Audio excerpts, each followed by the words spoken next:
company that is developing a platform based on artificial intelligence and blockchain technology. From my experience, I can say with an absolutely certainty that Busan was the best place for me to start my business, thanks to the specialized blockchain zone. In the past 7 years, Busan has become my second home and I obviously love it here. Global City Busan, we are in it together. This campaign was brought to you by BFM 부산영어방송.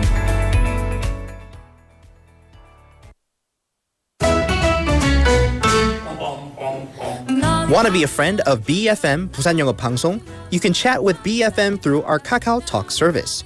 You can share your messages and photos through Kakao Talk, and you can easily become BFM's Kakao friend by searching BFM through the Find a Friend option.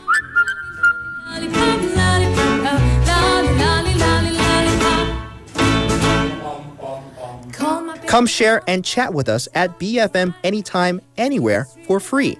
Don't forget to add BFM 부산영어방송 to your Kakao friends list. Man, I haven't got a chance. I call him. 대한민국 인구의 5%, 이주 배경을 지닌 250만 명 이상이 함께 살고 있는 우리. 그 속에 우리 친구들이 있습니다. 승원이와 농구 대결을 좋아하는 모이브. 모이브요? 농구 진짜 잘하죠. 근데 전 못 넘어요. 뭐래? 내 집에 수신 잘 쏴. 하늘이와 떡볶이를 먹으며 수다를 즐기는 카리나. 얘요? 얘 명구 진짜 잘 먹어요. 진짜 안 먹냐? 전혀. 민승이와 편의점 가는 걸 좋아하는 윤수도. 윤수 다른 점이요? 뭐 있냐? 글쎄? 우리에게 중요한 건 우리 모두 친구라는 사실. 우리는 모두 우리입니다. 공익광고협의회.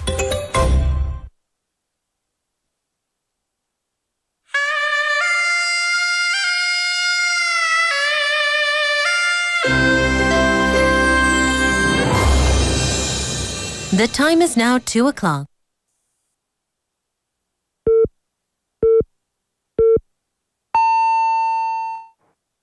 Welcome to BFM News at 2. I'm David Kim. South Korean and U.S. officials are working to arrange a meeting between President Yoon Suk-yeol and U.S. President Joe Biden during the NATO summit in Washington. Principal Deputy National Security Advisor Kim Tae-hyo indicated that both nations agree on the importance of a brief discussion between the leaders, though details were not provided. Yoon is visiting Washington for the NATO summit and related events for the third consecutive year amidst concerns over Russia's actions in Ukraine and its military ties with North Korea. The government has reiterated its request for hospitals to finalize the acceptance of resignations from trainee doctors by next Monday, although hospitals are seeking more time. This deadline is crucial for persuading trainee doctors who have been on strike since late February protesting medical reform to return to work as it ties into the schedule for hiring new trainees in September. Accepting the resignations will allow these doctors to find jobs at the other hospitals. In a bid to resolve the prolonged disruption, the government announced on Monday that it would retract all punitive measures against trainee doctors who defied return to work orders. In local news, the Busan Center for Creative Economy and Innovation said today that it will continuously operate a startup open innovation platform. This platform allows large corporations, medium-sized enterprises, and startups to register their open innovation needs at any time and seek collaboration if they require specific technologies or services. Currently, more than 30 large, medium-sized, and public companies are registered as partners, and the platform has secured open innovation needs from over 300 startups. In the first half of this year, the center supported business meetings between 21 startups and 3 large or medium-sized companies. The education offices of Busan, Gyeongbuk, and Chungbuk will sign a Memorandum of Cooperation MOC with the International Baccalaureate Organization IBO tomorrow in Gumi, Gyeongbuk. This collaboration aims to ensure the stable operation of the IB program, create a foundation for nurturing future talent, and support innovation in classroom instruction and assessment. The IB program, which operates in over 160 countries worldwide, is an internationally recognized curriculum developed by the IBO, headquartered in Switzerland. It focuses on eliciting students thinking through question-based learning, collaborative inquiry, and essay-based assessments. The Busan Institute of Health and Environment announced today that 1.5% of auctioned and circulated agricultural products at Umgung and Banyo agricultural wholesale markets in the first half of 2024 were found to exceed the permissible levels of pesticide residues. According to the institute, out of a total of 1,930 agricultural products tested, 1,902 were found to be compliant, while 28 items, or 1.5%, were non-compliant. The non-compliant items included 14 types of produce, such as lettuce, chives, and raspberries, with 21 types of pesticide ingredients detected, including insecticides and fungicides. The institute seized and disposed of the non-compliant products and requested administrative action against the producers. In international news, the Chinese government is investigating allegations that fuel tankers have been used to transport cooking oil without being properly cleaned after carrying toxic chemicals. The issue has sparked widespread concern on social media about potential food contamination. According to state-run Beijing News, tankers that previously transported fuel were found to be carrying food products like cooking oil and syrup without proper decontamination. This practice was reported widespread and known within the industry. The controversy has significantly affected public trust in the Chinese government's ability to enforce food safety standards and has become a top trending topic on Chinese social media. And now taking a quick look at the weather here. It's currently 23 degrees Celsius in Busan City with chance of downpours late afternoon. And that'll have to do it for this hour's news. Thank you for joining us. You're listening to BEFM Busan 영어방송.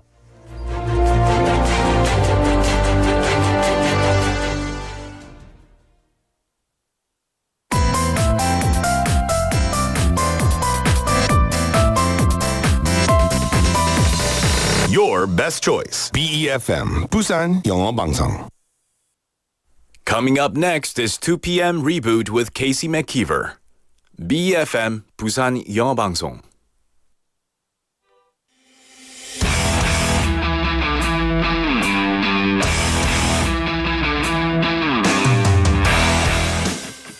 You've done all your research. You know where to go and when. You know what's the best time of year, what are the hot spots, how to even save money when you travel. Check, check, check, everything ready. But one thing you didn't consider, what not to do while you're traveling. Uh-oh, you don't want to be the rude tourist, right? Is it too late? You don't want to make a big faux pas while you're on vacation, right? Well, so today we're going to talk about what to do and what not to do when you're out and about and traveling. It's Thursday, July 11th, and this is the 2 p.m. Reboot. Let's get it started.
Welcome back to the 2 p.m. Reboot with Casey McKeever. We just started the show with Kill Bill by SZA. And if you've never heard that song before, that comes from her second album, SOS. And several of the songs on the album SOS include I Hate You, Shirt, and Blind. And they're all apparently finding SZA being upset with a toxic boyfriend.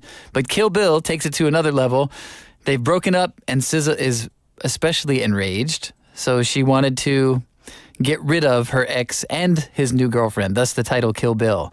And if that rings a bell, Kill Bill is also a movie which had songs featuring the artist RZA. RZA? Is there a coincidence there? I'm not sure. But the song Kill Bill actually spent 8 weeks at number 2 on the Hot 100 before it finally jumped to number 1 in April in 2023. And the song was pushed to the top because it was released with a remix that added Doja Cat as well.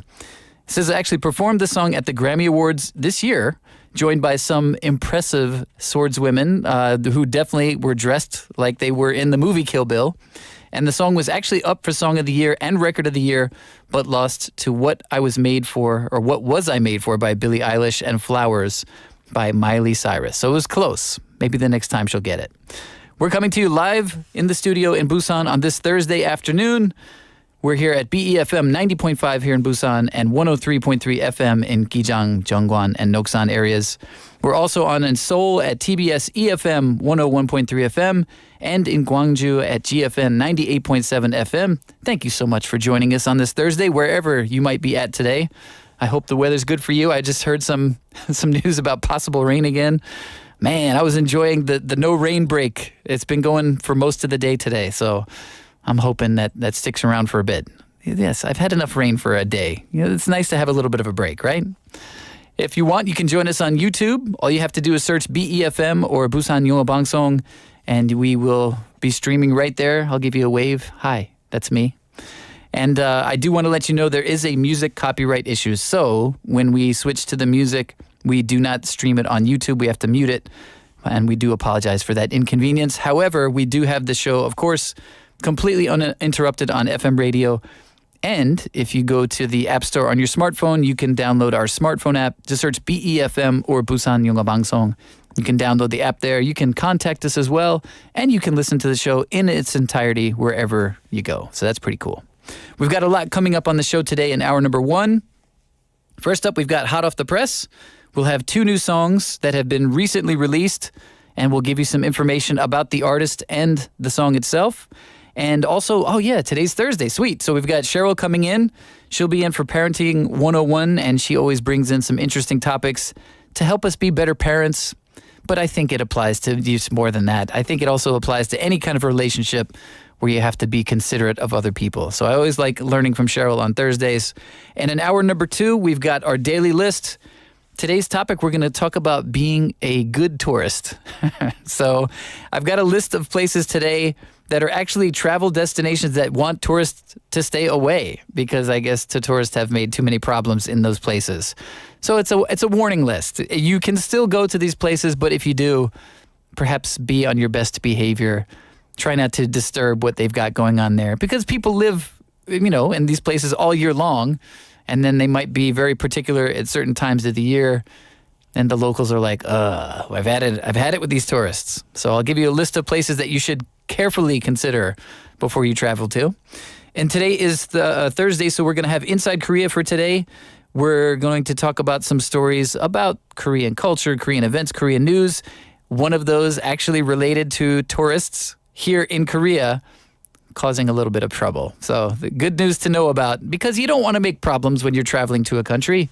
You want to be on your best behavior, represent your culture and where you're from as in the best light possible, right? That's me speaking as a loud American. That's typically the name that we are given as travelers around the world. The loud Americans, you can hear them a mile away. So yes, I do my best to try not to be a loud American. However, I have had that situation when I've been traveling. Particularly, I remember traveling with friends in Tokyo. And I noticed, while we were traveling on the subway in Tokyo or in the metro, whatever you prefer to call it, people were very, very quiet. And I had been used to living here in Korea, where I would say the subway is not that generally that quiet. It's quieter than New York subways for sure. But, you know, you can feel free to talk with people here, and I definitely overhear a lot of conversations on cell phones when I'm traveling on the subway. Just yesterday here in Busan, I was like, oh, yes, I understand everything this person is talking about. But I kind of recognized when I was in Tokyo on the subway that, oh, wow, it is really quiet. And of another fellow American I was traveling with and a person from Korea I was traveling with, they were not noticing how much noise they were making. And it was like really uncomfortable. And I wasn't sure how to deal with that. So I kind of just, you know, joined in with the conversation. And I was self-consciously being loud in a place where I was like, this is probably not cool. So there you go. That's a mistake I've made, I think, as being a tourist. I wasn't kind of prepared for how people do things locally when I was traveling on public transportation in Tokyo. And I was like, upon reflection, I was like, oh, wow. People do kind of expect you to be much quieter here than I'm used to. So I would say that's one mistake I've made as a tourist. And I want to know that today. That's my question of the day for you. What is one mistake you've made as a tourist? 관광객으로 실수한 거 하나는 무엇인가요? So that's my answer. I was a little too loud in Tokyo on the subway. Actually, Tokyo surprised me as a city completely. It's a very big city, and I was surprised how quiet it was in general. Like even out and about, it was like very quiet. I thought that was a little bit different. So it could be something like that. It could be maybe some local rules that you observed too late or did not observe at all until somebody corrected you. Maybe, yeah, being noisy is something Americans get called a lot. So if you're a fellow American, have you ever made a little too much noise when you've been out and about and traveling and probably upset somebody? Or tipping. Tipping is another thing. If you go travel in the U.S., tipping is something weird to get used to if you're a tourist, right? And if you don't tip people, that can definitely upset. Yes, I've seen many people get very upset at restaurants, especially restaurant workers when they don't get a tip. Wow, it's like fight time. It looks like Fight Club is going to start. So yeah, I'm curious if you've ever made a mistake as a tourist, or perhaps if you've witnessed other people making mistakes. That's interesting too. I would like to know. So send me a message. You can reach us at 샵9050 or at sharp or pound 9050. That's how you say it in English. And that will cost you 101. Or you can reach us for free on Kakao Talk if you just search BEFM or 부산영어방송 in Korean, and you can send us a message for free right there. So think about it. We're going to take a quick song break, and we're gonna come back with Hot Off the Press.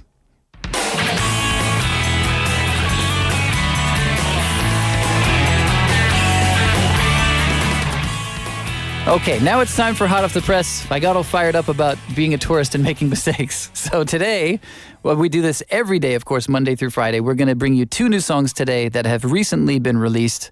And our first song up today is All Kinds of People by Jake Bugg.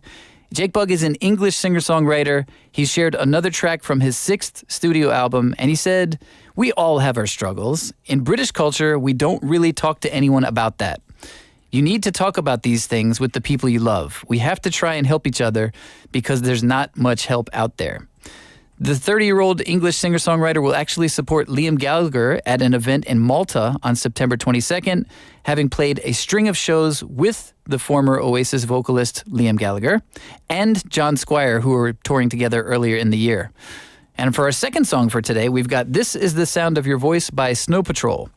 Snow Patrol have shared this new song that starts slow and spacey, and it's kind of a slow-burning ballad punctuated by a rousing hooky chorus, and it might remind you of their early noughties hit Run. And this is the second preview of the Northern Ireland band's first new album in 6 years, The Forest is the Path.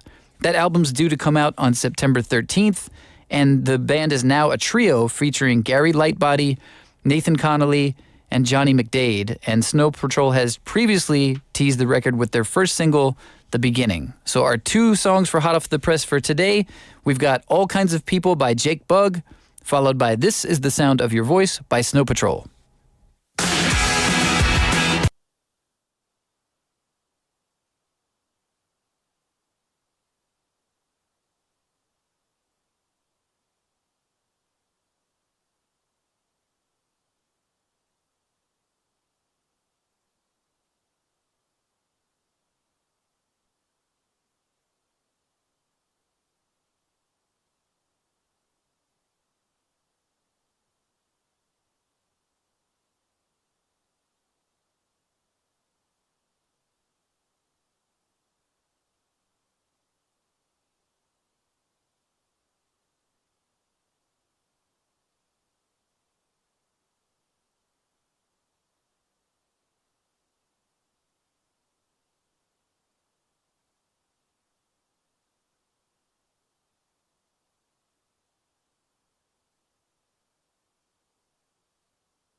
Welcome back to the 2 p.m. Reboot. It is now time for Parenting 101 because it's Thursday and Cheryl is here, of course. Good to see you, Cheryl. Good to see you too. This always means it's Thursday if Cheryl's in here. Yeah.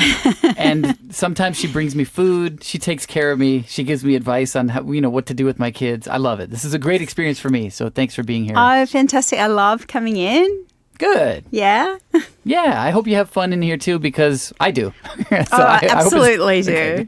Great. So we've been talking about the beach a lot lately, right? Mm-hmm. Because beach season has started. Are we going to talk about the beach today? No, we're not. No more beach? No more beach. The beach is done. Okay. Everybody can figure it out now for themselves. Right. They've had a couple weeks to kind of get, 1 week, I guess, right? 1 week to get into it. Yeah. Right. So I'm sure people are having fun out there. So what are we going to talk about today then, if not the beach? So today's topic is from an NPR article about dads as a primary caregiver and some of the boundaries they face. Dads. So Dads. This is all about you. I'm a dad.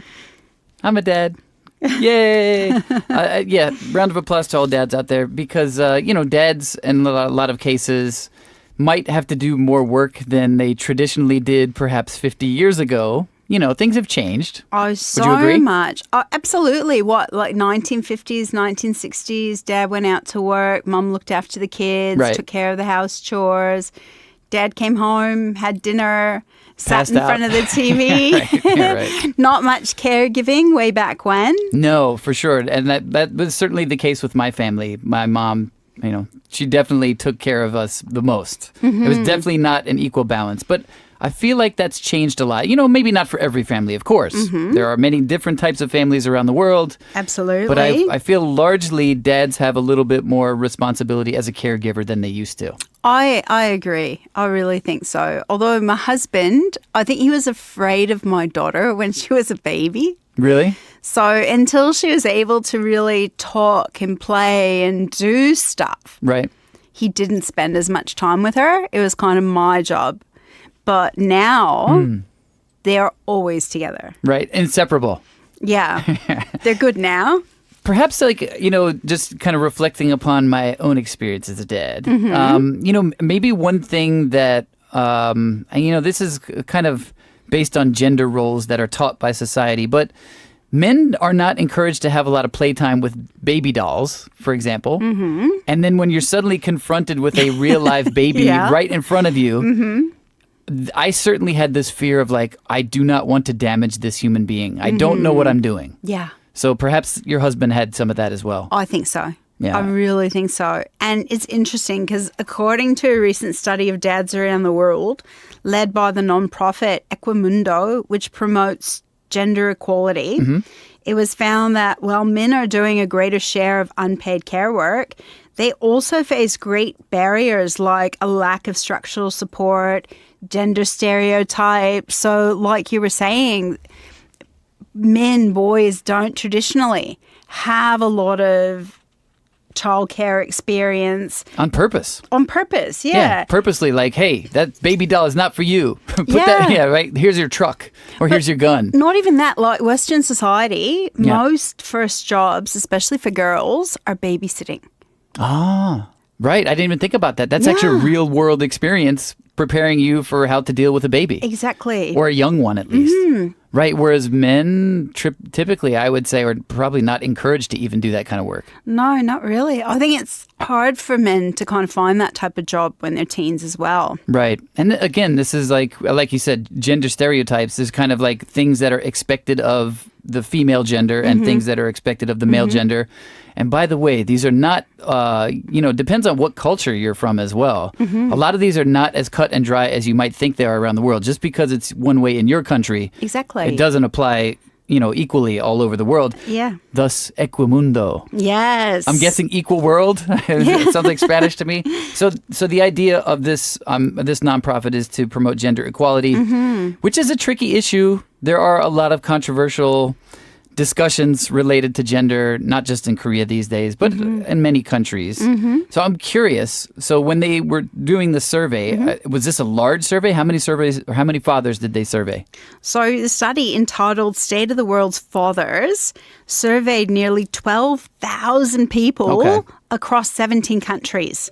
including the US, and found that globally, 53% think gender equality is good for men and women, and that men across diverse countries have been doing more of the care work in recent years. So this is kind of exactly what I expected. I didn't expect that many people. I didn't expect 12,000 people, and I also didn't expect 17 countries, which I'm happy to hear. Yes. Because you did mention the U.S., and I know this is an NPR article, so of course this is coming from a U.S. perspective. And in that case, people tend to ignore what happens in other countries. But I like the fact that they included 17 other countries. I hope it was a wide variety of places around the world, too, because we do tend to think of how we do it in our country is the best way, no matter where we're from. Yeah. Right? Like, what's wrong with these other countries? Why don't they do it like we do it? So I'm happy to hear that they had that many people, that many countries. And I'm kind of sad, but not surprised to see that only 53% of people think that gender equality is good for men and women. That's not a big surprise because it is a divisive issue these days. Absolutely. Just bringing up the word gender can get people incensed.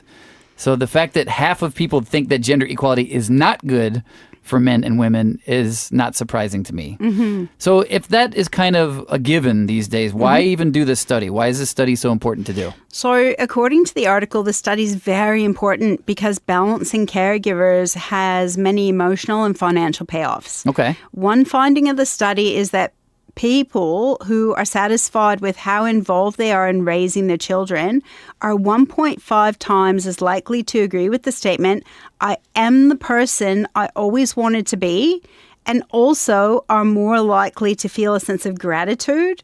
But on the flip side, parents who feel that they lack support, mostly financial, are more likely to find childcare more exhausting and so much less enjoyable. And if you think about it, like that's speaking of stereotypes. So we were talking about stereotypes before, what people believe that men and women should do in certain cases. There are a lot of stereotypes about parents, right? The stereotype about the parent is that they're always exhausted, they're having a miserable time, they're jealous of their friends posting on social media about their freedom, right? The cool aunt, The cool aunt who can swoop in for one day, be the hero, and then put the kids back. So I think that's a damaging stereotype to parents as well. And the key takeaway from this information to me is that if there is some balance in caregiving, parents are more likely to be satisfied in what they're doing. Absolutely. If it's not all put onto one parent, then of course they'll be less stressed out. Absolutely. Right? And enjoy the experience more. Yeah. And I imagine the kids enjoy that more too. Oh, yeah. My daughter loves her time with her dad. Right? Especially because they share a hobby. And so they can go out and do that together.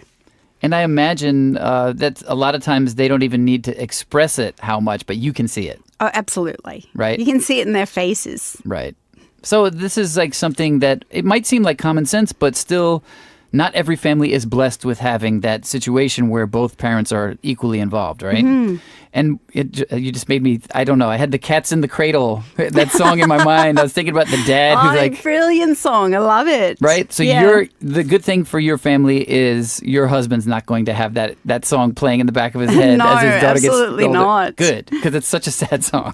Suddenly your child is grown up, you're like, oh, we didn't spend enough time together.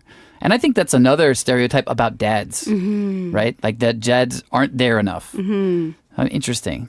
Were there any other interesting findings in this report? So there were. The report also found that 122 countries give paid leave to fathers compared to 186 for mums. Wow. And of those 122 countries with paternity leave, only 81 have paternity leave that is paid at 100% of the previous earnings, and only 45 of the countries allow for 14 weeks or more of paid parental leave for fathers.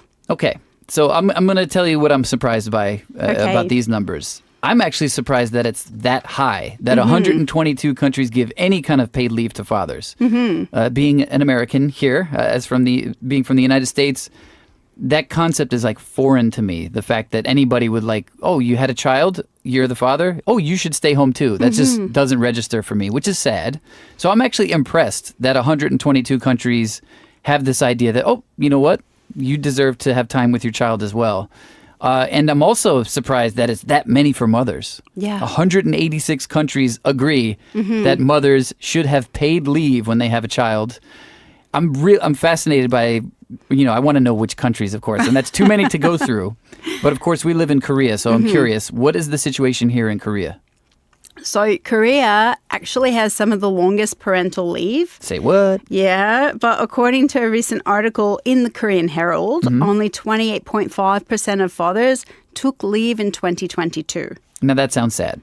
And I'm sure there are reasons at play for that. But okay, so how much leave are the parents actually entitled to that they're not taking? So, according to the article in the Herald, by law, people whose children are younger than 8 or below the second grade of elementary school are entitled to apply for a maximum 1 year maternity or paternity leave. Okay, it's interesting that there's an or in there. I wonder if that means you must choose one or the other. And the government provides financial support for subscribers to employment insurance who also sign up for the parental leave these days in an effort to tackle the low birth rate. And I keep thinking about this as we talk about parental leave and, whether it takes, whether the parents both can take it or whether one or the other can take it. And if you want to improve the birth rate here, you have to make it easy for both parents. It shouldn't be an either or, right? So one of these days, somebody's going to have to make some tough decisions. I'm going to take a quick break. So we're not going to take a 1 year break. No. But let's take a quick song break. Let's listen to Lovely Day by Bill Withers, and then we'll be back with more Parenting 101 and Cheryl.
Welcome back to Parenting 101, and we're here with Cheryl in the studio. You just heard Lovely Day by Bill Withers, and it never ceases to amaze me how long he can hold that.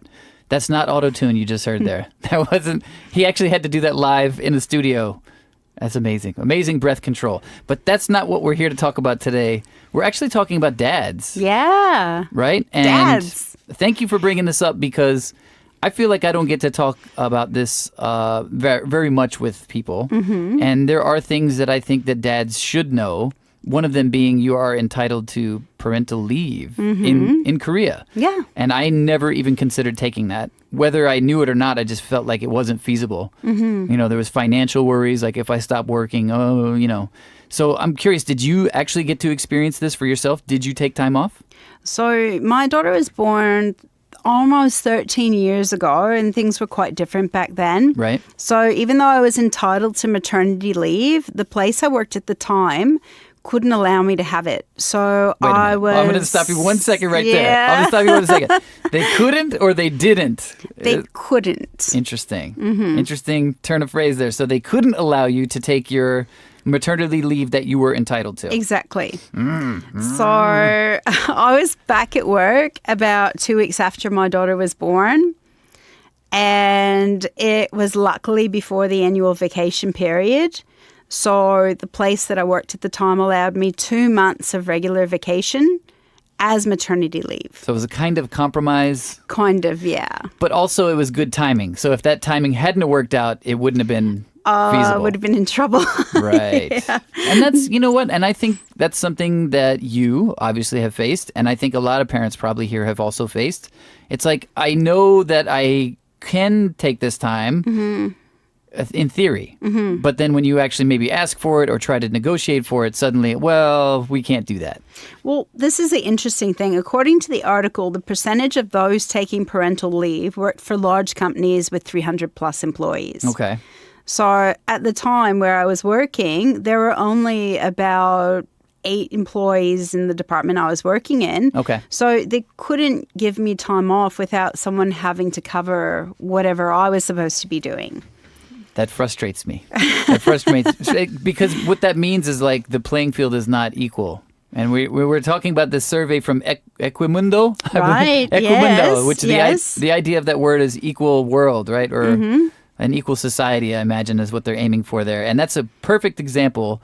If you work for a large enough company, you might get some of these benefits. But if you don't, sorry. Yeah. And how is that any worker's fault?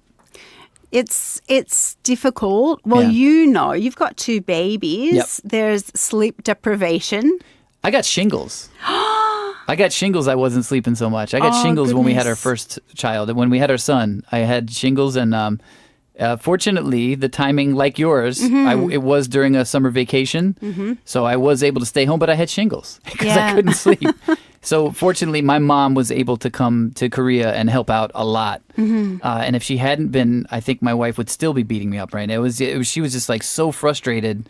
She was like, I need help. And I couldn't touch my son because I had a contagious, whatever that is. Daesangpojin, I believe that is. Yeah, so it was a very tough time. And I wasn't taking paternity leave. I didn't even know it was a possibility, to be honest. I didn't know. Well, Now I know. if you've got number 3. Yeah. Let me think about that. Yeah, 2 is not enough.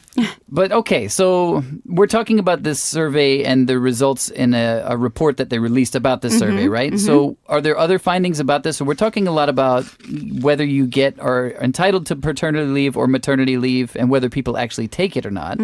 What else can we learn from this report? So the report called for a fairer distribution of the burden of care, and that progress could only be founded on policy changes accompanied by cultural shifts. Okay. So in other words, there are some kinds of ways to fair distribute the burden. Okay, this is like language that might have to be broken down a little bit. Yes. What does that mean? Fair distribution of the burden of care. So in other words, basically both sides chipping in more, right? And then we need some kinds of policy changes from the government. And then cultural shifts. Okay, so that's a lot to kind of think about. So in other words, it means there needs to be more of an effort at home. Absolutely, to yeah. be more fair. There also needs to be an effort through the government to support people. And then culturally, you have to hope things will change. Hope? Yeah, exactly. Because this study was done across like hundreds of countries. Right. And every country has a different idea of what a dad is. And what should be fair for men and women, too. Exactly. There's like a limit to what is perceived as fair, Yeah. which is very culturally influenced. And some countries, Yep. the dad is quite hands-off. Yep. It's up to mum to raise the kids from infancy all the way through till they empty the nest. Right. But other countries, dads want full experience. They want to do everything. Right. They want to change the nappies. They want to pick up the crying baby at 2:00 in the morning. Want to or have to? I can't remember. Did I want to? Or I just felt like I needed to. Because like I said, maybe I had some guilt because I wasn't able to help my wife. And, I think I got shingles within 2 weeks of her having our son. So it was like a really tough time period to not be able to help out. Yeah. And perhaps that ensuing guilt from that, I really wanted to help as much as possible when I could. So maybe not every dad feels the same. And I realize there is some cultural background that influences how you feel about raising a child. But yeah, I definitely felt like I need to help out as much as possible. And I don't know if I don't think it's because of American culture. Yeah. I think it was just like, my wife needs help. I'm the only one who can help her out. And, maybe that's the way to kind of, at least at home, kind of realize, just look at how much effort the primary caregiver is putting into it. Notice how much stress they're feeling. Just pay attention to the person you love. Yeah, when you get the elbow at 3:00 in the morning from your wife going, can you please? Instead of rolling over and saying, no, you do it. Yeah, just do it, right? Just get up, yeah. Yeah, okay, maybe you Grab have the work. bottle. Right, do it. Yeah, exactly. Because, okay, maybe you have an excuse in your head. Oh, I've got work in the morning. I can remember thinking that at 3 in the morning. But you know what? So what? This is a very important time. You'll get over it. Just try to get some sleep because you don't want shingles either. Yeah. So, yeah. But okay, so that's one thing. Are there actually any benefits if fathers do take parental leave, if they decide to do it? So according to an article on the Society for Human Resource Management, there are a lot of benefits and not many downsides to providing leave for fathers. For businesses, research suggests that it helps companies attract and retain productive workers. It promotes worker commitment. It facilitates greater gender equality. But despite the benefits, men are often discouraged from taking the time off and using the paternity leave. So interesting what you just said. So this is according to an article, the Society for Human Resource Management, and this is according to their research about businesses and the effects it has on businesses. Letting fathers take parental leave actually helps the businesses, yet they still discourage it. Yeah. So, okay, obviously what we're talking about here specifically applies to fathers, but parental leave does apply to women as well. So we can consider this something that's an issue for all parents. But why is there particular stigma around fathers using parental leave? So switching to a New York Times article, many men don't take parental leave because they believe they'll be stigmatized by their employers or miss out on future opportunities. And some, depending on the country, they're not fully paid, so they can't afford the financial loss. And in this case, it sounds very much the same problems that women face. I mean, right? Yeah. It sounds no different in that case because women, in whatever country they're afraid to take parental leave in, they are afraid that they're going to be stigmatized by employers. They are going to miss out on future work opportunities. And from what I understand, they are not fully paid often. So it's in other words, like men and women are facing the same problems. Absolutely, especially if you're working for a smaller company. Right. I know some larger companies overseas, they have daycares in the company. I've heard of that. So from like age 0, the babies can go to the company daycare and the parents can go back to work.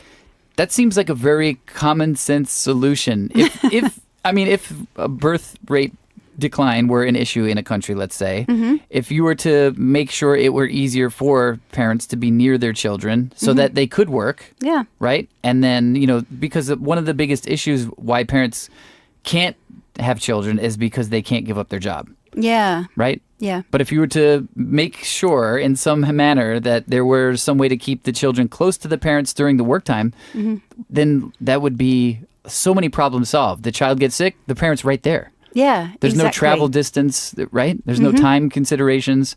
Any problem where the child needs the parent's already there. That seems like a very logical solution to me. Okay, I like that. Did your husband actually decide to take parental leave? No. No. Where he worked at the time, the schedule just was not flexible enough for him to get time off. Right. And even after our daughter was born, while I was still in hospital, he had to go to work. But later he did quit and he opened up his own company, which gave him more flexibility for taking a day off when necessary. So, for example, like when my daughter was sick, Yeah. I couldn't take time off to look after her or Right. take her to hospital. I had to work. But because he's got his company, he's just, I'm not going today. I'll look after Great. our daughter. I'll take care of her. That's great that you had that option. And that's, I mean, again, that's one of the biggest problems that parents face. You have to choose between your child or work. A lot of times, Right? It's yeah. like, oh, well, I can't do this because my child, or I can't do this because my work. So if countries want to solve this issue where people are not wanting to have children, it doesn't have to be a choice between choice A and B all the time, right? We have to kind of figure out some way to make it easier for parents, I guess. You with me? Yeah, supporting parents, yeah. it Otherwise, like, helps. of course, why would anybody want to have a child if they're going to not be able to afford it? Oh, yeah, exactly. Right? Until you've got one, you don't realize how expensive they are. Right. Even with, like, certain countries, we receive government support. Yeah. Yes. Every month, certain countries do pay a certain stipend to parents for having their babies. Or even the hospital. We didn't pay for our children having to be delivered. So, I mean, that's fine and well, but that still doesn't mean children are going to be easy to afford, right? I mean, there's other things, other expenses between just food even, food and clothing and diapers or whatever you use in that situation. And then as they grow, the things they're interested in. Right. And supporting their hobbies and passions. Yeah, because we want them to, attain whatever they want, right? Like we, as parents, we want to encourage them to try as much as they want, right? And that all takes money. So just throwing cash at the problem is probably not going to work because it would be way too much cash to throw at. So interesting. I'm curious though. Like, so does your husband play a big role in raising your daughter? I think so. So as I mentioned earlier, when she was younger, not as much. When she was a baby, I was afraid of dropping her in the bath. That was my thing. Oh, really? I did not want to give her a bath. I was so scared that when she was wet, she's going to wiggle and I'm going to drop her. Right. So the fears are so real, right? It was his job. He was the one who did the baby baths. Cool. But apart from that, not so much. Okay. But once she could walk, talk, play, all good. They're buddies. And I think the father-daughter dynamic has changed now that she's grown up. And they share similar interests. They have the same love of sport. So there are things that they can do together. And you know what? There is now that I have my own daughter, I have a son as well. Yeah. The father-son relationship and the father-daughter relationship are very different. Oh, I can imagine. I can't put it into words, but it's something unique. So I'm happy for your daughter and your husband that they're able to have that relationship, which, like I say, like not every family is lucky to have that situation. So dads out there, I know sometimes it's hard to make enough time for your family, but you do as much as you can because you don't want to regret it later. Absolutely. Right. Yeah. And the thing is, when the kids are in their early childhood, that's when you're cultivating these relationships. Right. And that's when you're cultivating. Oh, the cat's in the cradle. Oh, No. it's back. It's back. Oh, no. I'm going to have to use a song to erase this. We're not going to listen to Cats in the Cradle, I promise. Maybe but Cheryl, next week. Maybe next week, all right. So, Cheryl, thank you so much for coming in as you do every Thursday. This has been really good. I feel like I've gotten some things off my chest today. And really good information that you shared as well. some things I think that are really positive trends as well. Like surprises, like how many parental leave, how many countries support parental leave as an idea. So I hope that increases. So thank you so much, and we'll see you next week. See you next week. All right. That was Cheryl for Parenting 101, and we're going to take a quick song break. We're going to listen to Hush by Kula Shaker. We are not going to listen to Cats in the Cradle. So we'll enjoy this song, and we'll be back at 3 p.m.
BEFM 부산 영어방송.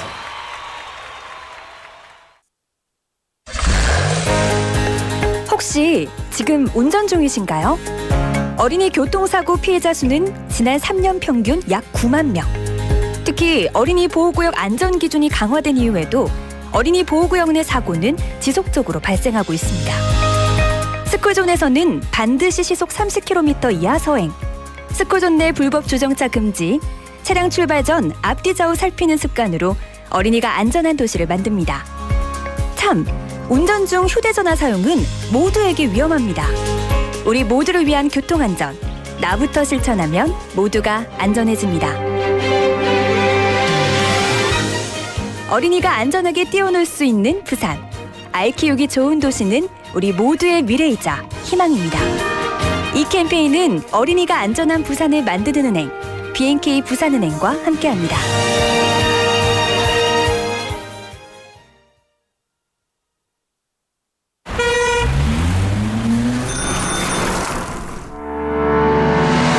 Electric kickboards and electric bicycles are common on the streets these days. With the increased use of personal mobility devices, the number of accidents and deaths have reportedly increased significantly. Personal Mobility Patrol Mode.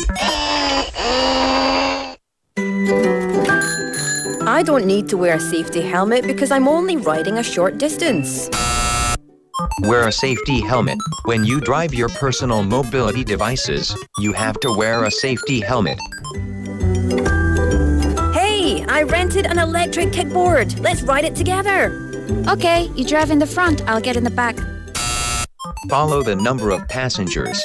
Only one person can ride an electric kickboard and electric wheel parallel car.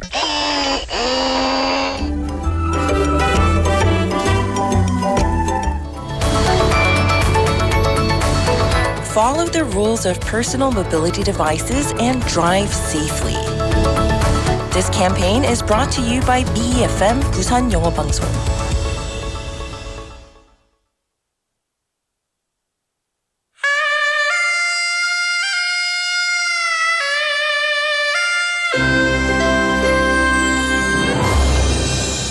The time is now 3 o'clock.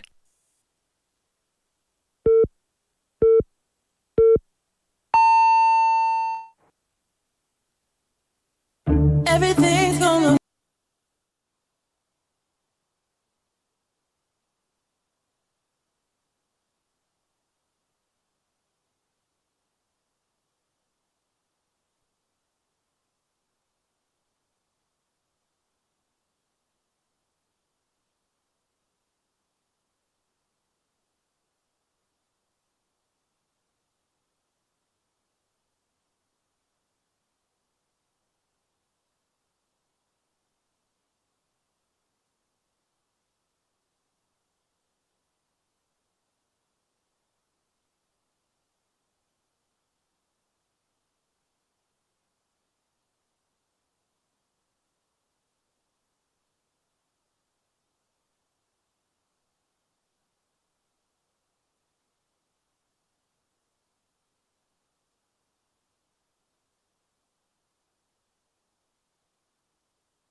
Welcome back to the 2 p.m. Reboot with Casey McKeever.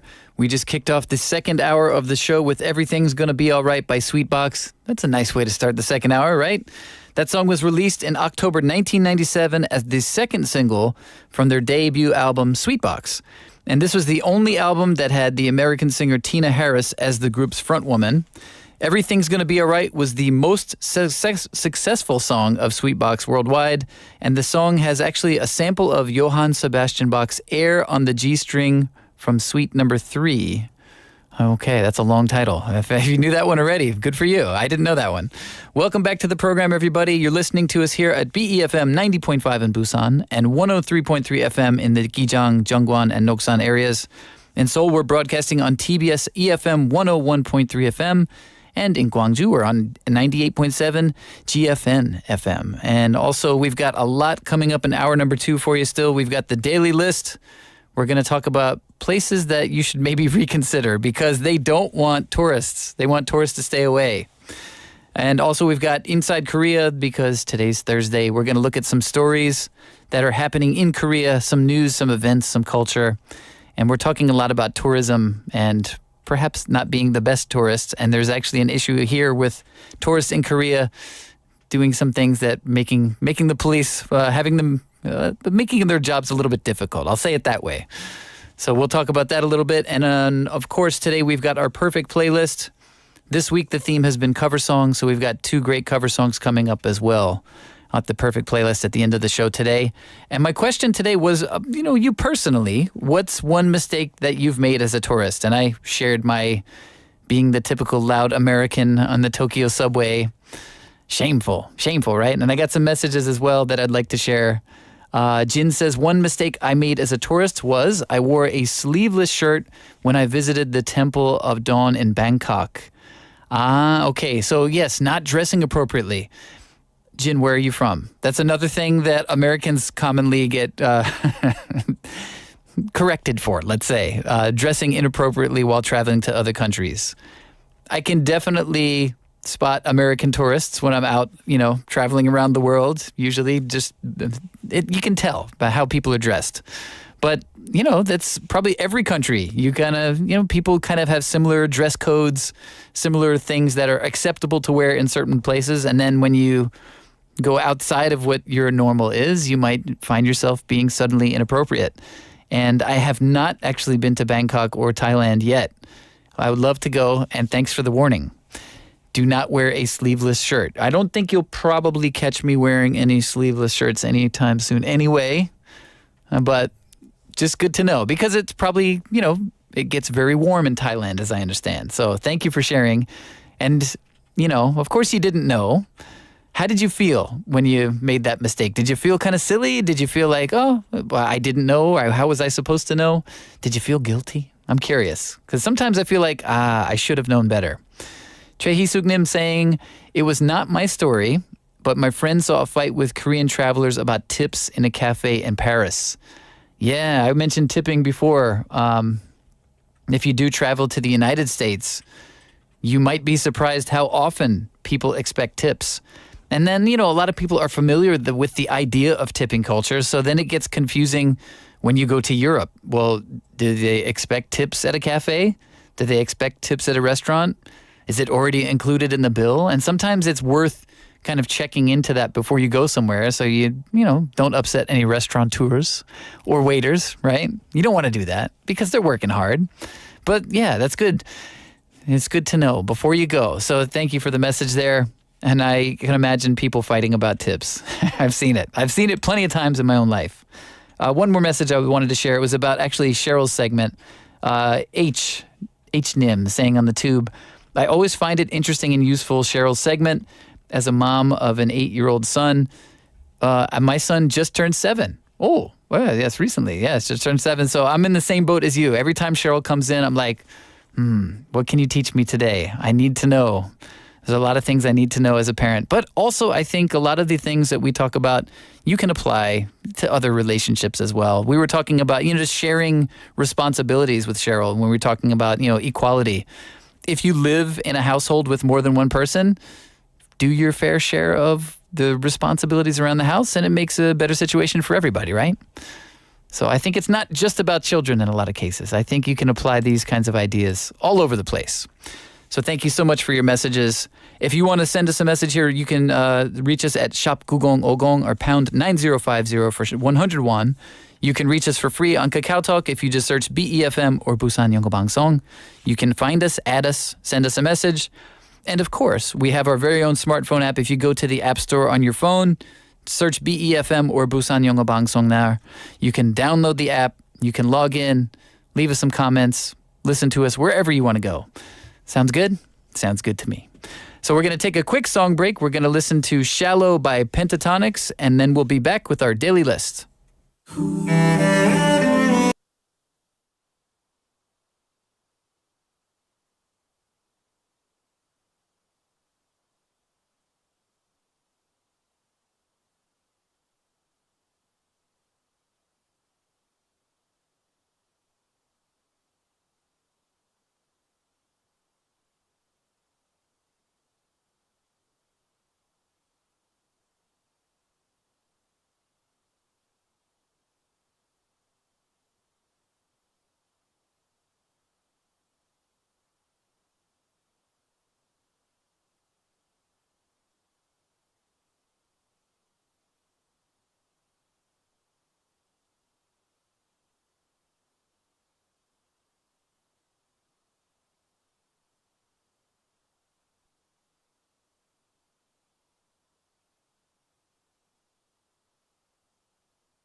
Welcome back to the 2 p.m. Reboot. You just heard Shallow by Pentatonics, and now it is time for our daily list.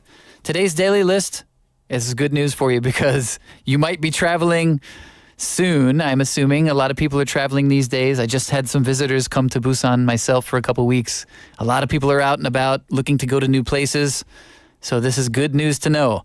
There are travel destinations that actually want tourists to stay away. So that is our daily list for today. And the first place on the list is actually Amsterdam, which is surprising to me. Amsterdam in the Netherlands has a reputation for being like Las Vegas. What happens there stays there, right? You can do anything you want. And it's so famous for that a a lot of bad things might happen there. A lot of bad behavior amongst the beautiful architecture and all the history of the city. So the city actually last year, they had an ad campaign that was blunt about the type of tourists that they want to come. They're literally telling would-be rowdy people to stay away. They've actually also imposed limits on bar crawls, which I assume means going from one pub to the next and seeing how late you can go into the night. Also a ban on smoking in the red light district, and it looks like they're going to try to change what goes on in Amsterdam. We'll see what kind of luck they have, because still it has such a name that's synonymous with doing whatever you want. That's going to be hard to change. But that's their big push. In Amsterdam and the Netherlands, if you're a rowdy tourist, stay away. That's their message. Number 2, another one that's trying to change what happens there locally, Lanzarote, which is directly west of Morocco. It's one of the Canary Islands. It is the getaway of choice for many British citizens. It makes up around half. The British visitors make up around half of the visitors to that island. But, you know, one of the things that the island is famous for is kind of drinking and partying on the cheap. According to the president locally, Dolores Corujo, she's been vocal about wanting to attract a higher quality of visitors who will spend more money and probably at the same time drink less.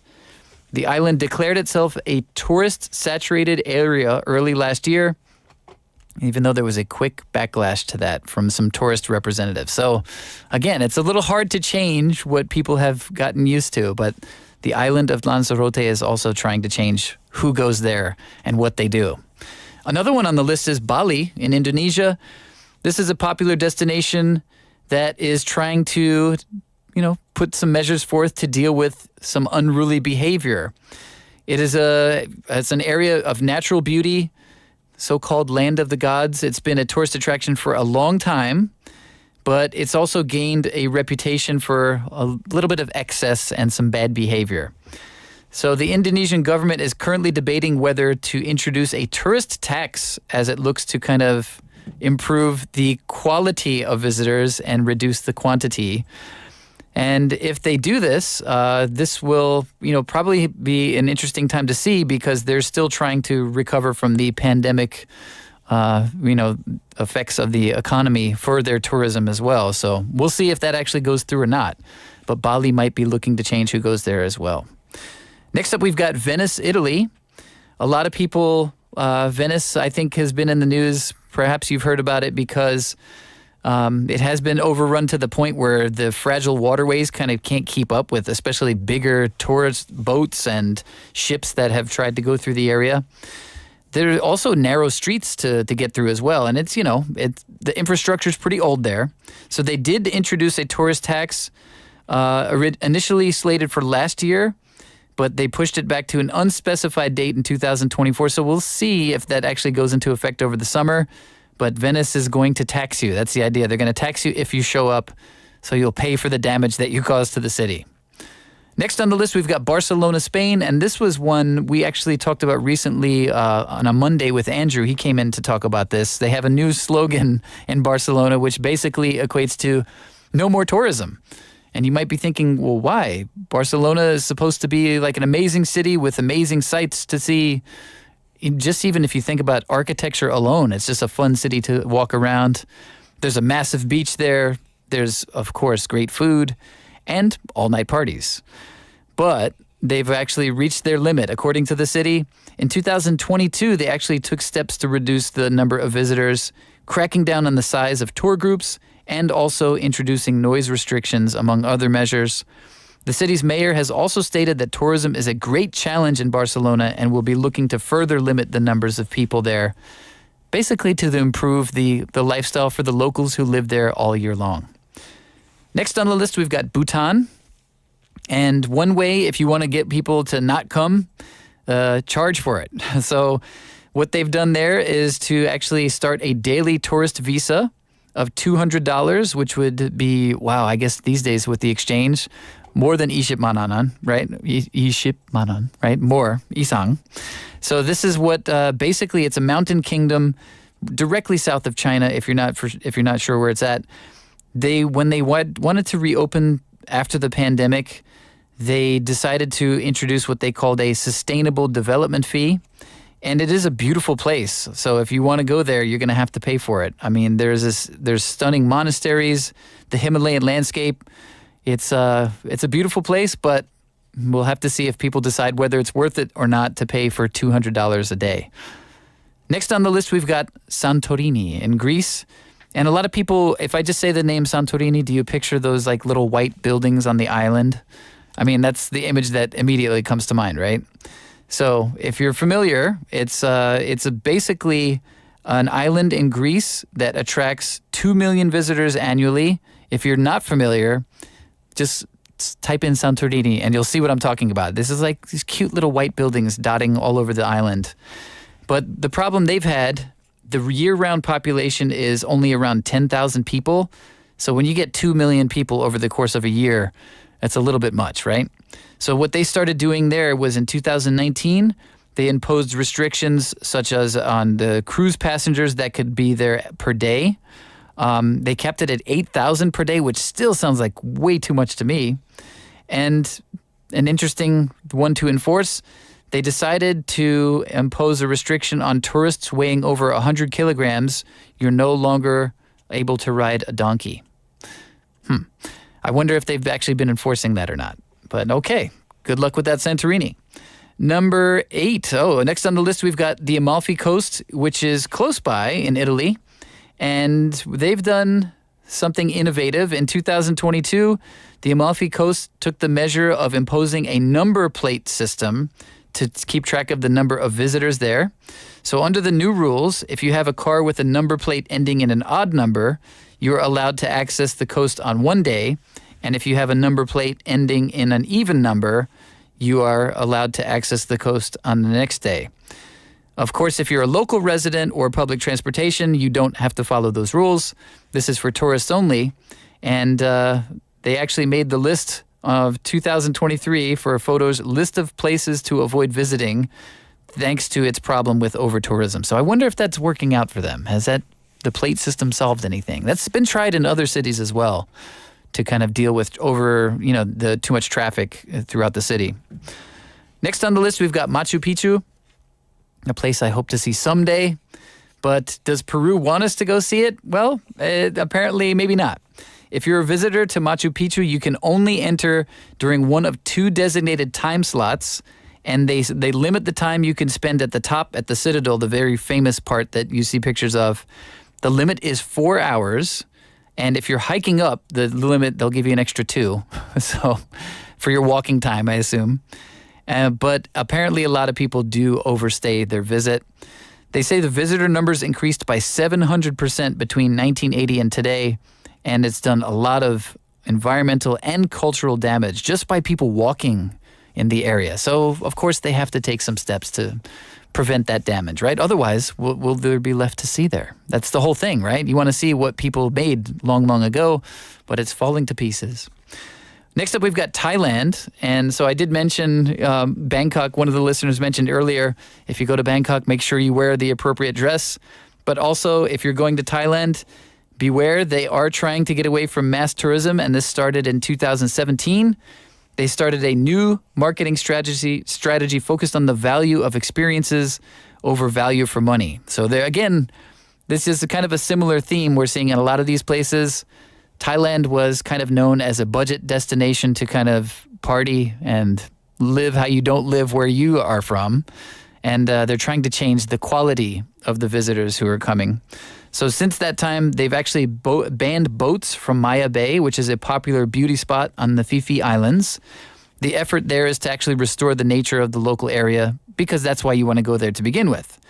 And the country said in 2022, they had an eye-popping 11.5 million people just in 2022. So are these things working? It's not clear, but they're trying. Next on the list, we've got Cornwall in England. The outgoing head of Visit Cornwall has some interesting choice words for tourists. He was apparently not a fan, and if that is the person who's the head of Visit Cornwall, well, that shows you that there might be a problem there.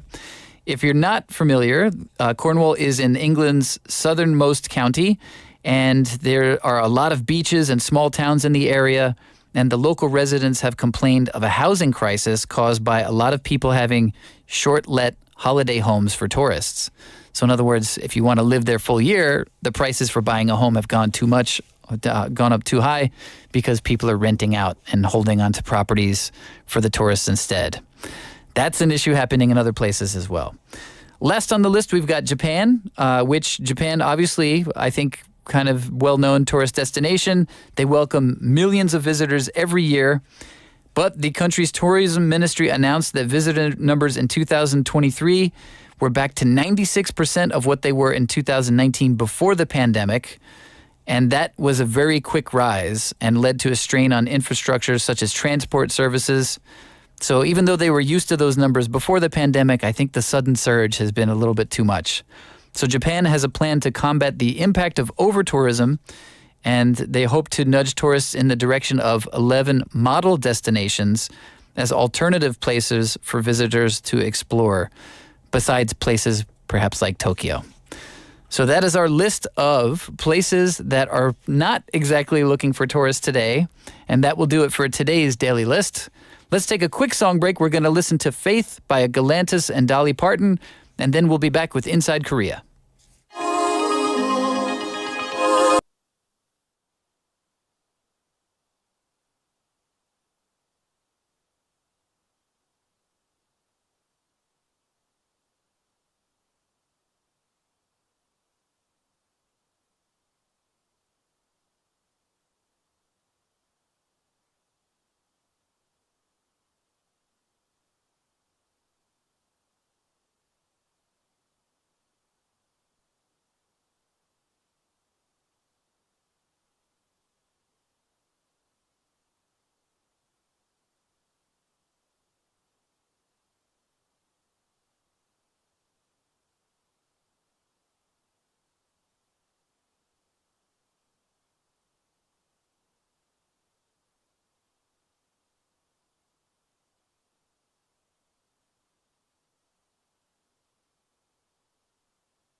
Welcome back to the 2 p.m. Reboot with Casey McKeever, and you just heard Faith by Galantis and Dolly Parton. That was definitely Dolly Parton's distinctive voice there. I could hear that.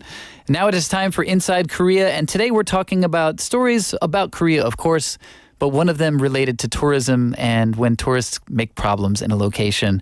And I was just curious about Barcelona. I was looking that up during the break there because I was trying to remember what their slogan. They've got like a new slogan to keep tourists out. And I saw just in the news from 2 days ago that it's gotten so heated, they said Barcelona anti-tourism protesters fire water pistols at visitors. That's a pretty clear message. They don't want you there, right? So why are these things happening? Why are people upset about foreign tourists, right? Well, locally here, one of the stories I read this week was that foreign tourists actually have been flying drones that are unapproved, and that is causing problems for the police here in Korea. Unauthorized drone flights in no-fly zones are actually straining the police's administrative resources. And a lot of the individuals contacted by police who are piloting these drones have been foreign tourists, and they're not aware of the regulations. So how to resolve this problem? Education, obviously, right? If people don't know, you have to let them know. So according to the Aviation Safety Act, it requires all drone pilots, except those using toy drones under 250 grams. That sounds pretty lightweight to me. You have to actually get a mandatory pilot qualification, and that has been in effect since 2021. I guarantee you, none of the tourists flying the drones here have any idea about that. And that does include hobby and leisure drones weighing between 250 grams and 2 kilograms. There is no need to take a separate test as required for higher qualifications, but you still have to take a 6-hour training course to complete it. So how many tourists do you think want to spend 6 hours in a training course to fly their drones? Personally, given the choice, I would probably just leave my drone at home, right? Well, people still want to bring them. I guess the idea is there are places that are deemed as no-fly zones, such as downtown Seoul, the demilitarized zone, or the DMZ, nuclear power plants. That one makes a lot of sense to me. Or also if you're within a 9.3 kilometer radius of airports. 9.3 kilometers, that's very precise. If you don't get prior approval from the Ministry of Land or Infrastructure or Transport, don't fly within 9.3 kilometers of airports. So how are you going to contact them? Good luck. If you do get caught making these violations, they can actually result into fines of up to 3 million won, which would be about $2,300. So that's a pretty hefty fee. And you don't want to break that rule if you're traveling here, right? Despite the regulations, they say the number of unauthorized drone flights is actually increasing. According to the Ministry of Land, Infrastructure and Transport, the number of illegal drone flights in Seoul have risen from 98 cases in 2020 to 130 in 2021. In 2022, they were up to 210. Last year, 345. So it's increasing on average about 52% every year. So in other words, people are not getting the message that you're not supposed to be flying drones in these places without prior approval. Why is this such a big issue, you ask? Well, because every time that these are reported, when there's an authorized drone that gets reported to the police, local police, but also security teams from district police stations have to respond to rule out any potential terrorism threat. And then when they show up and they find out that the drones are posing no security threats, obviously the officers are feeling frustrated, and it's a waste of resources, right? A lot of the times, like, you might be wondering, well, what are people doing with these drones? In a lot of cases, it's just foreign tourists who want to capture a nice aerial view of Seoul, and they don't realize all the trouble they're causing, right? This also comes at a really bad time because of all the balloon incidents coming from North Korea, according to a security team leader at one of the district police stations. So they, of course, have to respond very seriously to every report of anything flying through the air that is not expected to be there, but it is a big waste of administrative resources. So what can they do? Well, in popular tourist spots like Itaewon and Namsan Tower, they have made it, clearly, quote unquote, clearly a no-fly zone. It's very close to the presidential office in Yongsan district, for example, but people are still not aware. So to combat this, they've decided to post notices in multiple languages. Will that work? Perhaps. They say penalizing foreign tourists for unauthorized drone flights is also challenging. Even if somebody breaks the rule, if they're aware of it, how are you going to enforce it? Because often by the time that police arrive, the drones or the pilots have completely disappeared from the scene. And even when they're identified later, tourists often frequently move to different places within the country or just leave the country. And then how are you going to collect those fees, right? Or those penalties? So it's an issue that will probably require some time and effort. They think the police recommend that one way to alleviate the issue includes educating tourists upon entry into the country and also installing conspicuous signage at major tourist sites. That means in multiple languages again, right? Something easy to understand, well translated, I assume. And they do say tourists carrying drones should be informed of relevant regulations by immigration officers upon arrival. So if you are coming into the country with a drone, you should be notified. So you're not surprised later when they're like, hey, that's going to cost you $2,000, which you just did there. So something happening with foreign tourists here in Korea as well. And, that's one thing I was talking about earlier. When you're traveling to another country, of course, you want to do your best to be well educated about where you're going and know what to do and what not to do. But sometimes it might be something that you don't even consider. You're just like, oh, I'm just going to take pictures with this drone. That's not going to cause any harm, right? Well, you might be causing some harm because you're getting all the police involved and wasting tax money, wasting our tax money, right? Another story for today about local culture in Seoul, which is a big change.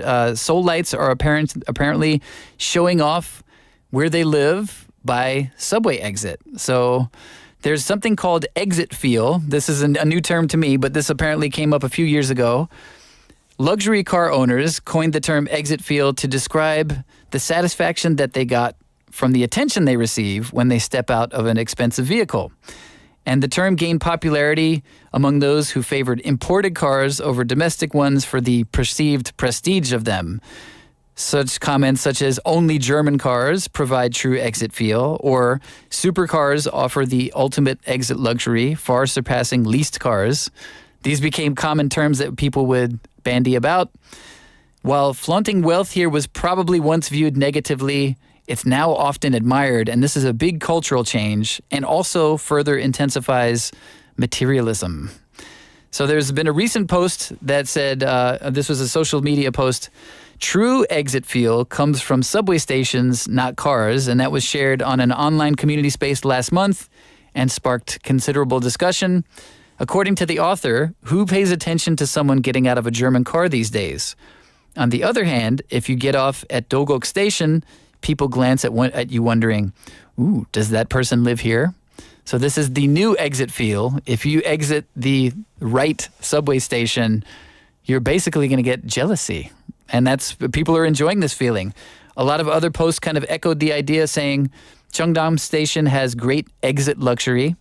Also, I feel proud when I get off at Banpo or Jamwon stations thinking, I live in a house worth 120 million won per pyong. Where are you going? Ouch. Yes, a little catty. Another user actually compared this experience to feeling disappointed when getting off near a lower-ranked university while commuting during college and expressing the similar psychological effects of that experience.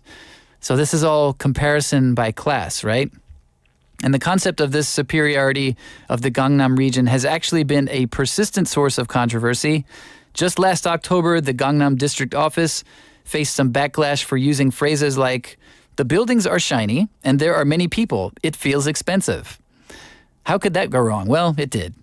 And another phrase that didn't go over so well is, stop staring at the buildings like a bumpkin from the countryside in an official promotional video. I'm assuming that was translated from Korean to English, but the English was pretty offensive as well. So they got a flood of complaints about this derogatory and mocking tone towards non-Gangnam residents, and then they just set the video to private. So does that mean they didn't remove the video? I'm curious. There was a similar controversy that actually arose in June last year as well. There was an apartment advertisement in the Banpodong area saying, dedicated to those who dream of an unequal world. And surprise, surprise, they received some criticism for that, for promoting elitism and evoking negative feelings among the general public. So there you have it. Big change culturally. This is something that you probably didn't see before, according to a psychology professor at Dankook University, Lim Myung-ho. But this is something that comes from a desire to belong to the elite. So even if not a long-term resident of Gangnam, just staying briefly or getting off at a nearby subway station can provide a sense of belonging to that upper echelon or higher class. And this can be seen as a type of panoply effect, where consuming or using certain products creates an illusion of belonging to a group that consumes similar products. So in other words, it's like a type of consumerism. You buy expensive things because other people buy those expensive things, or you get off at expensive subway stations because other people live at those expensive subway station areas, right? I guess it's the same idea. And they say actually the perception of this is becoming stronger with each generation. According to a popular culture critic named Ha Jae-gun, unlike the previous generations who denied vertical class consciousness, those born after the 2000s are internalizing it, leading to an increase in admiration and superiority towards the wealthy. So that sounds like a big, unfortunate change to me happening in culture, but good to know about. So if you ever hear the term exit feel in the near future, that's what they're talking about. Exit feel can be from an expensive car when other people watch you, or if you get out at the right subway station. And that's going to do it for Inside Korea for today. We're going to take a quick song break. We're going to listen to Body Like a Back Road by Sam Hunt, and then we'll be back with our perfect playlist.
Welcome back to the 2 p.m. Reboot. You just heard Body Like a Back Road by Sam Hunt, and now it is time for our perfect playlist. We do this every day, and this week our theme has been cover songs, some of the best cover songs you'll hear. So first up today, we've got I Only Want to Be With You by The Tourists, but the original was by Dusty Springfield, who's a fantastic singer. You're probably familiar with Son of a Preacher Man.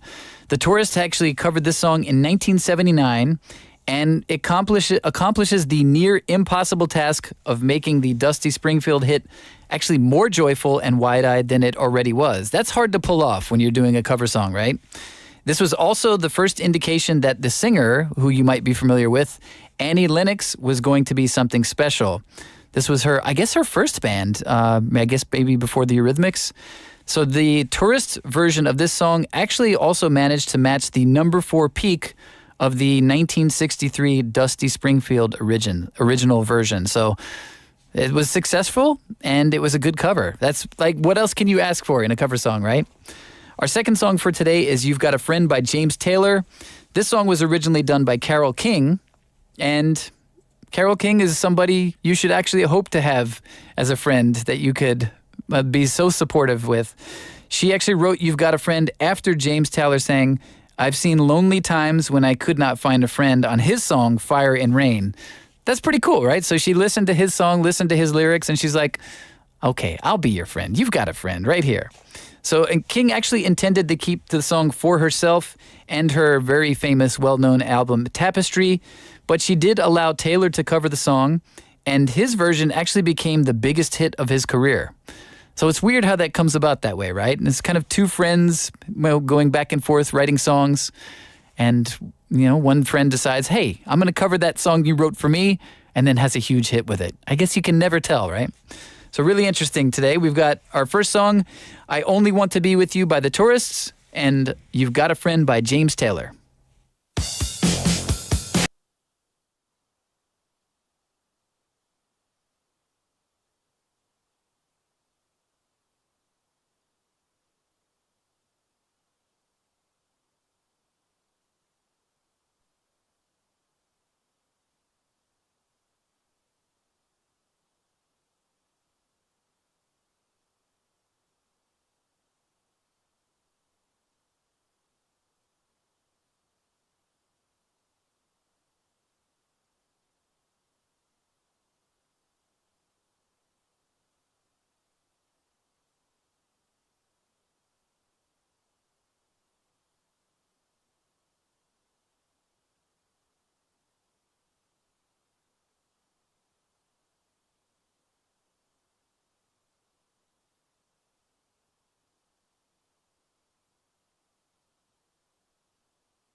Welcome back to the 2 p.m. Reboot with your friend, Casey McKeever. And that was You've Got a Friend by James Taylor. And before that, you heard I Only Want to Be With You by the Tourists.